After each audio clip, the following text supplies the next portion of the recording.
Episodio 4. El dolor de cabeza lo despertó. La noche anterior tuvo una horrible pesadilla. Soñó que había un demonio en su casa que lo perseguía para robar su alma. A su mente llegó la vívida imagen de un rostro humano, deforme, pálido y demacrado. Todo fue una pesadilla. Es momento de estudiar, pensó el niño, aliviado. No era tiempo para distraerse con tonterías. Sin embargo, no tardó en darse cuenta de que se encontraba en una zona árida y desconocida, que para nada se parecía a su habitación. Trató de levantarse para revisar la hora, pero debido a que su visión todavía estaba nublosa, no logró coordinar sus brazos y piernas y se tambaleó. Por fortuna logró sujetarse de un objeto rocoso y frío. Le tomó cerca de 2 minutos enfocar la vista hacia un campo abierto. El viento helado pegó en su piel, humedecida por el sudor. Pronto descubrió que su cama tenía tierra y restos de plantas secas. Cuando procedió a gatear para bajar de la cama, 2 manos lo jalaron por la espalda para derribarlo. Oliver se aferró a las sábanas a tiempo. Entonces sintió un frío viento en la nuca que lo hizo recordar a los robots que trataban de lastimarlo durante la pesadilla. Oliver tragó saliva con dificultad, nervioso de solo recordar esa amarga experiencia. No se atrevía a enfrentarlos, pero tampoco podía moverse, pues estaba paralizado por el miedo. Cabizbajo, observó sus manitas moradas apenas cubiertas por su pijama verde de manga larga. En ese instante, una lágrima cayó a un costado de su meñique derecho mientras comenzaba a llorar. No estoy en mi casa, sigo soñando. Después de un breve momento de silencio, una fuerza ajena obligó al niño a girar la cabeza en dirección al robot. Ante Oliver se encontraba aquel pequeño monstruo de metal, propiedad de su padre. Oliver se quedó sin aliento. Enseguida perdió el equilibrio, cayó al suelo, pero se levantó para escapar del autómata. No obstante, trastabilló cuando sus pies se enredaron con una rama espinosa anclada a la tierra. De nuevo, Adam lo sostuvo del brazo izquierdo, salvándolo de estrellarse contra las rocas. Oliver no pudo evitar sentirse como un muñeco de trapo por la facilidad con la que el robot lo cargaba y lo mantenía suspendido en el aire. Adam procedió a sentarlo en el suelo. Debido a la cercanía entre ambos, a Oliver le pareció ver ojos humanos en lugar de las pupilas elípticas verticales que vio en el sueño, ojos que el niño sentía conocer de algún lado. Entonces recordó lo sucedido la noche anterior, cuando una tormenta eléctrica hacía de las suyas jugando con la electricidad de su casa, mientras un extraño ser humano blanco le impedía avanzar hacia la habitación de sus padres. Poco a poco fue abandonando la idea de que había sido una pesadilla. Pero si no era así, ¿dónde estaban sus papás? ¿Qué pasó la noche anterior? ¿Por qué el robot creado por el señor Tavares lo estaba molestando? ¿Por qué Oliver se encontraba afuera de su casa? El niño no lograba descifrar la serie de acontecimientos de los que era partícipe, por lo que se limitó a observar la zona. Se dio cuenta de las similitudes que mantenía con el ecosistema predominante de la ciudad de García. Aquel era un lugar cubierto de arbustos espinosos, agaves y cactus. La zona le era muy familiar y sin embargo no sabía exactamente en qué parte se localizaba. Oliver vislumbró una atmósfera diferente. Los colores de la flora, las rocas e incluso el mismo Adam presentaban un marcado desgaste. Si antes el color del robot era verde olivo, ahora adquiría un tono más opaco, sin vida y sin alegría. Oliver se quedó quieto y en silencio por varias horas, esperando a despertar como única esperanza. Como nada de eso ocurrió, decidió esperar a que el robot se distrajera para escapar. De todas formas, ¿qué más podía ser un niño indefenso, cobarde y miedoso? Oliver no tenía fuerzas suficientes para luchar contra un montón de fierro, y si el robot quería atacarlo, nada podía evitarlo, así que decidió esperar. En ese momento pensó en el examen, y por la posición del sol, dedujo que ya era sábado. Imaginó la cara de su padre al enterarse de que su hijo andaba de vago en lugar de cumplir con sus obligaciones escolares. «Oliver, reacciona», le gritó el robot víbora con un tono de voz monótono y autoritario. Adam intentó moverlo, pero el niño lo esquivó. Oliver se quedó en esa posición hasta que Adam giró la cabeza hacia el horizonte, justo cuando aparecieron pequeñas lucecitas en el cielo que parpadeaban de manera intermitente mientras viajaban hacia las montañas. Se levantó y comenzó a correr a toda velocidad. Ni siquiera se permitió pensar sobre aquel extraño acontecimiento, pues solo tenía mente para escapar, para alejarse de su captor. Logró atravesar un gran tramo de terracería cubierto de arbustos. No obstante, pronto se dio cuenta de que en realidad no estaba avanzando, a pesar de la distancia recorrida. Y como vio que el robot se acercaba a paso lento pero uniforme, decidió esconderse detrás de un nopal. En realidad, se detuvo porque el cansancio lo terminó venciendo. La cara del niño estaba roja como un tomate, gracias al ejercicio empleado. Una mezcla de enojo y tristeza se apoderó de su mente debido a su nula condición física. Oliver, yo te voy a proteger. Encontraré una manera de sacarte de este lugar. Debes confiar en mí, aunque sea por última vez, le dijo el robot al plantarse frente a él. A Oliver le pareció que la voz de Adam intentaba sonar lamentable, como si quisiera disculparse. Al ver que no obtenía respuesta del niño, el autómata comenzó a caminar de un lado al otro con la mano en el mentón. Oliver de inmediato notó que así era como solía comportarse su padre cuando debía tomar una decisión importante o cuando algo lo estresaba. ¿Será que el robot adoptó el mismo comportamiento de su creador? No lo sabía. En ese preciso instante, las nubes se dispersaron y el sol apareció. Oliver apretó los párpados para que la luz del sol no lastimara sus ojos. Como aquello le impedía mantenerse tranquilo en el suelo, resolvió avanzar hacia el siguiente nopal. No tardó ni un segundo en lamentar su decisión, pues quedó expuesto ante el robot. Oliver, no soy tu enemigo, puedes confiar en mí, yo te protegeré, dijo Adam. El niño se rindió, decidió descansar debajo de la sombra de un árbol cercano. El tiempo transcurrió hasta que sin quererlo se quedó dormido. La noche anterior durmió muy poco debido a sus deberes escolares, a la tormenta y a la discusión entre sus padres, por lo que ya no le importó dónde o con quién estuviera. Necesitaba descansar un rato. Para cuando abrió los ojos, Oliver se encontraba sentado en un consultorio con su mamá a un lado y una mujer de bata blanca delante de ellos. Ella le preguntó su nombre y el niño respondió: Oliver Said Tavares Ruiz.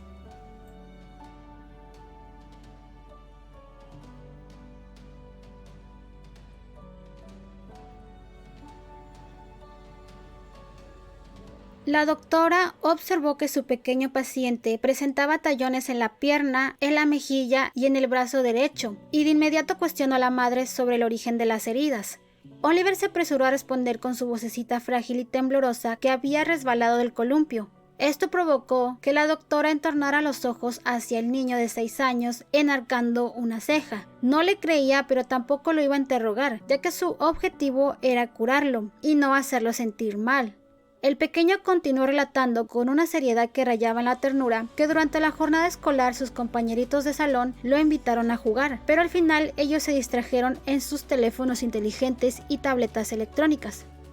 Un virus físico no será responsable de convertir a los humanos en zombies, sino aquellos cachivaches infestados de programación dañina y virus informático, dijo el señor Tavares al niño cuando lo ayudó a ponerse de pie, luego de la aparatosa caída que sufrió en el columpio. Oliver ni siquiera levantó la mirada, le asustaba ver la cara de su padre, enojado por la situación, aunque sí le preguntó por los zombies. El vendedor no consume lo que vende, alcanzó a pronunciar el señor Tavares, pues justo en ese momento se acercaba la maestra a los niños. Para cuando Oliver volteó a donde se encontraba su padre, este ya no se hallaba por ningún lugar. Acto seguido, sintió un pinchazo en el cuello. Bueno, Oliver, te voy a recetar una pomada y una paleta sabor sandía, reveló la doctora mientras escribía en su bloque de recetas, haciendo que el pequeño dejara de recordar lo sucedido en el parque.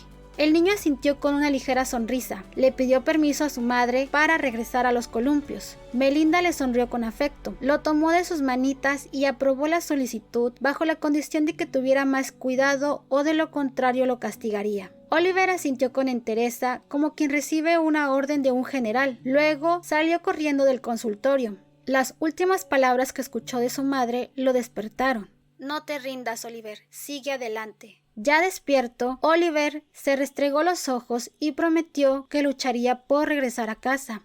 En ese momento recordó la carta que escribió donde se despedía de su mamá. Se levantó presuroso para buscarla y romperla, pero la realidad lo golpeó en la cara. Otra vez se hallaba en medio de la nada, en el mismo lugar desértico.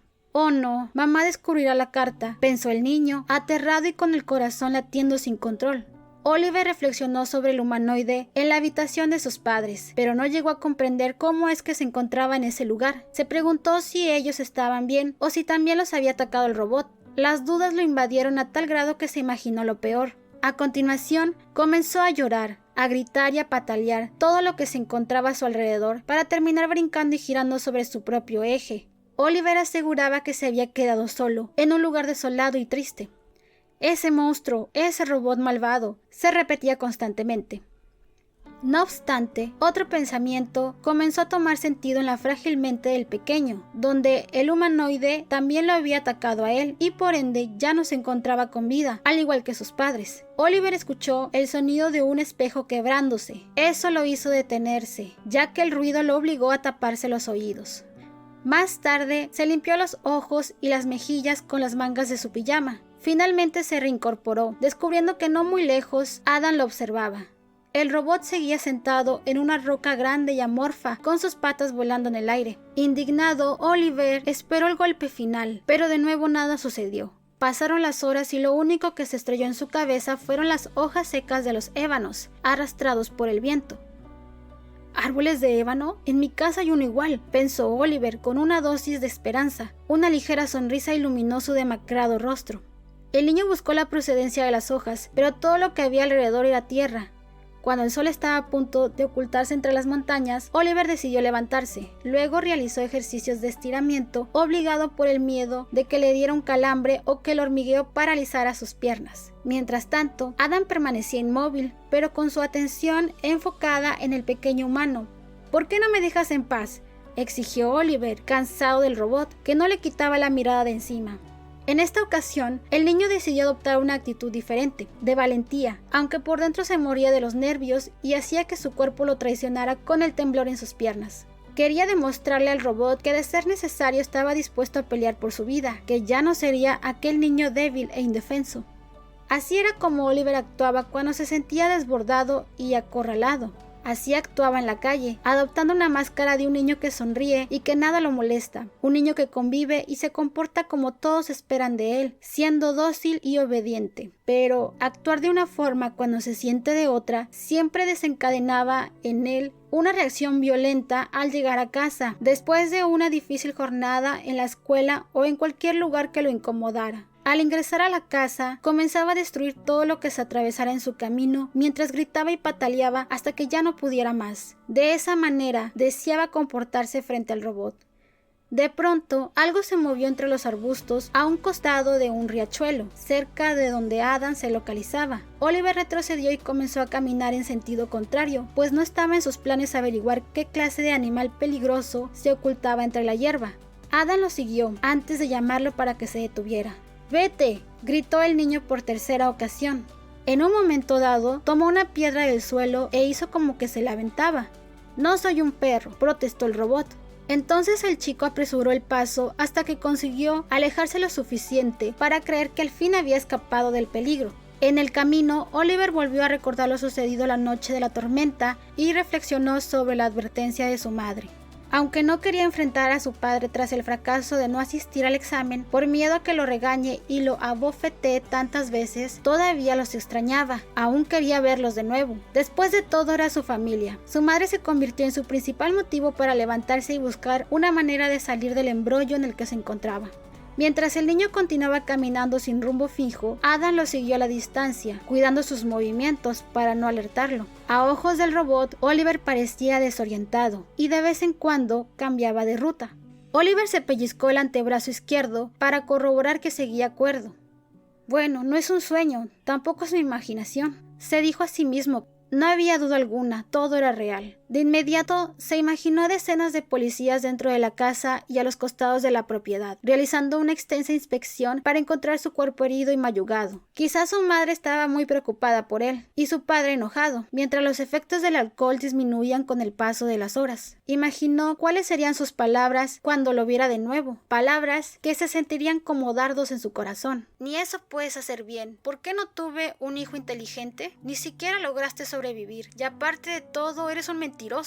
Oliver desechó la idea junto con la voz del señor Tavares cuando el dolor de su pecho regresó. Era algo recurrente que pensar en el futuro o en el pasado le ocasionara problemas de salud. Antes lo sospechaba, pero ahora podía comprobarlo gracias a la breve investigación que realizó en la computadora cuando creyó sufrir un infarto. Largas horas de caminata le pasaron factura al sentir que sus piernas y las plantas de los pies se le entumecieron. Volteó hacia atrás para asegurarse de que el robot ya no lo seguía. Solo hasta que comprobó que Ada no aparecía por ningún lugar, respiró aliviado. Oliver encontró a pocos metros un letrero que decía Teresita, entre los límites del monte y comienzos del callejón pantanoso. Era un sendero solitario y estrecho, de terracería. Al fondo de la calle Teresita se encontraba una humilde casita de hormigón con techo de láminas, soportada por una estructura de madera. La propiedad parecía estar deshabitada, aunque la luz de los focos iluminaba cada hueco de la casa. Igual decidió aventurarse y buscar a quien pudiera ayudarlo a regresar a su hogar lo más pronto posible. Cruzó la calle en dirección a la modesta casita cuando escuchó el crujido de una rama tras él.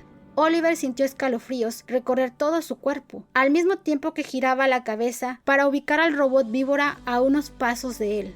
Oliver se preguntó cómo era posible que Adam se desplazara a una distancia tan larga en tan poco tiempo. De pronto, algo más llamó su atención. Dentro de la vivienda, una figura femenina atravesó la pared de un cuarto a otro. Créditos. Histriónicos es una obra escrita y narrada por Mireles R.A.